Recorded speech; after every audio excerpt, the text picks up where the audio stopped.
Έγινε πολλή συζήτηση για τις παρεμβάσεις σας στα εσωτερικά θέματα άλλων εκκλησιών. Παλαιότερα και της Εκκλησίας της Κύπρου, πιο πρόσφατα στο θέμα του Αρτεμίου του πρώην Κωσυφοπεδίου στην Εκκλησία της Σερβίας. Εσείς μάλιστα στην επιστολή που του στέλνετε τον προσφωνείτε Μητροπολίτη Ράσκας ως αν να είναι ενεργός. Το θεωρώ ότι είναι ο νόμος κανονικός Μητροπολίτης. Άλλη γνώμη έχει το Πατριαρχείο. Δεν με αφορά αυτό, είναι άποψή μου. Λοιπόν, εγώ με το να εκφράσω μία άποψη δεν έκανα το έγκλημα της σπίδησης. Η σπίδηση κατά τους κανόνες. Δεν θεωρείτε ότι αγνοείτε την απόφαση μιας εκκλησίας? Όχι, με συγχωρείτε. Έχω την άποψη, είμαι ελεύθερο πρόσωπο, είμαι μέλος εκκλησίας και επελευθερία εκλήθη, λέει ο Κύριος και οι Απόστολοι του, και εκφράζω την άποψή μου. Δεν επιβάλλω τίποτα σε κανέναν. Η σπίδηση σημαίνει να εισέλθεις στην άλλη δικαιοδοσία, να κάνεις πράξεις διδακτικές, λατρευτικές, να χειροτονήσεις, να λειτουργήσεις. Αυτό θεωρώ τη σπίδηση. Το να πεις την άποψή σου ή να γράψεις μια επιστολή σε κάποιον αποτελεί σπίδηση. Αλλά όταν η Εκκλησία της Σερβίας. Με συγχωρείτε, η Εκκλησία της Σερβίας αυτή τη στιγμή θεωρώ ότι βρίσκεται υποκατοχήν. Από ποιον? Η κατοχή βρίσκεται υποκατοχήν των λεγόμενων ευρωατλαντικών σχηματισμών. Έχει μια κυβέρνηση.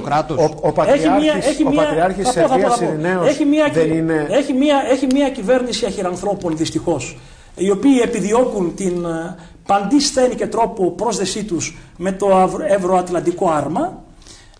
Η Εκκλησία όμως. Η Εκκλησία αμφισβητείτε τον Πατριάρχη. Με συγχωρείτε. Η Εκκλησία έχει ζητηθεί από την Εκκλησία να συμπράξει αυτό το όραμα για τη Σερβία και θυσίασε λοιπόν, όπως είπαν και οι Φαρισαίοι, συμφέρει μην απολέσουμε έναν και υπέρ του λαού, τον άνθρωπο αυτόν, τον βαθύτατα αληθή άνθρωπον, τον ουσιαστικά αληθή άνθρωπον, που τελικά από ό,τι δεικνύεται είναι ο μόνος πιστός μαθητής του Αγίου Ιουστίνου Πόποβιτς.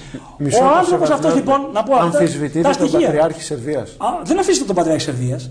Είπατε ότι είναι μια εκκλησία υποκατοχή. Όχι, με συγχωρείτε, είπα ότι είναι υποκατοχή με την έννοια την εξής. Ότι βρίσκεται υποτεταγμένη, δυστυχώς, δηλαδή και ο Πατριάρχης στις αναγκαιότητες του σερβικού έθνους, που αυτή τη στιγμή οι ηγεμόνες του, οι γείτορες του θεωρούν ότι συνάδουν με τον ευρωατλαντικό σχεδιασμό. Αυτό είναι το θέμα. Πάντως δεν ασπάζονται αυτή την θέση οι ιεράρχες. Αν δεν το ασπάζονται, το αποδεικνύεται της πράγμας. Λοιπόν, πάμε στην υπόθεση ουσιαστικά. Το έκτο τμήμα του Αρείου Πάγου της Ελληνικής Πολιτείας απέρριψε ως εντελώς προσχηματική την καταδίωξη του Αρχιμανδρίτου Σιμεών Βιλόφσκι, πρωτοσυγγέλου του Μητροπολίτου Ράτσκας και Πρισδρένης κυρίου Αρτεμίου, διότι τα στοιχεία τα οποία προσεκόμουν στο Ανώτερο Δικαστήριο του Βελιγραδίου για δίθεν κατάχρηση, επί της οποίας στηρίχθηκε η απομάκρυνση, μιλάω νομοτεχνικά τώρα έτσι, η απομάκρυνση του Αρτεμίου από την σύνοδόν του και τελικά η καθαίρεσή του, είναι ανύπαρκτος. Ουδέποτε υπήρξε κατάχρηση χρημάτων. Τα στοιχεία τα οποία προσκομίσταν είναι εντελώς αβάσιμα, έολα και ανύπαρκτα. Γι' αυτό λοιπόν και το Ανώτατο Δικαστήριο της πατρίδος μας, μιας δικαιοσύνης που είναι εντελώς αδέσμευτη και δεν υπηρετεί κάποια σκοπιμότητα, ούτε εκκλησιαστική ούτε πολιτιακή, απέρριψε το ένταλμα, το διεθνές ένταλμα συλλήψεως και μεταγωγής και εκδόσεως του Σιμεών Βιλόφσκι, που καθήρεσαν, απεσχημάτισαν και αφόρησε η Σύνοδος του Πατριαρχείου του Βελιγραδίου. Το απέρριψαν ως προσχηματικό και είπαν ότι όλη αυτή η δίωξη γίνεται για θρησκευτικούς και πολιτικούς λόγους. Και ταυτόχρονα ο δίθεν συνεργός του Βιλόφσκι στην καταδολίευση της περιουσίας της Μητροπόλεως Ράτσκας Πρισδρένης, ένας εργολάβος Σέρβος, απεφυλακίστηκε από τα σφυλακάς του Βελιγραδίου ελήψη στοιχείων. Απέναντι σε αυτά τηρήσει γίνει χθείος η Ιερά Σύνοδος του Πατριαρχείου και ο Άγιος Ζεγοβίνης, πρώην Ζεγοβίνης, ο οποίος είναι λαλίστατος και βγαίνει και λέει διάφορα.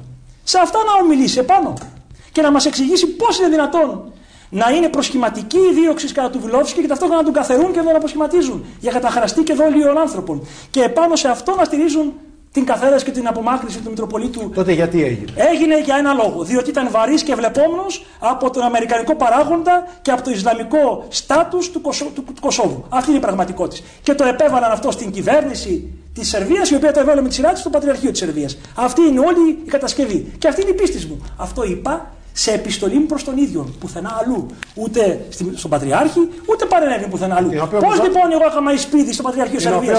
Γιατί λέω την αλήθεια. Μα λέω την αλήθεια. Προκύπτει από στοιχεία. Βεβαίως, ασφαλώς. Δεν είναι μια ιδιωτική. Δεν θα έπρεπε λοιπόν να δημοσιοποιήσω την άποψή μου. Αυτή είναι η άποψή μου.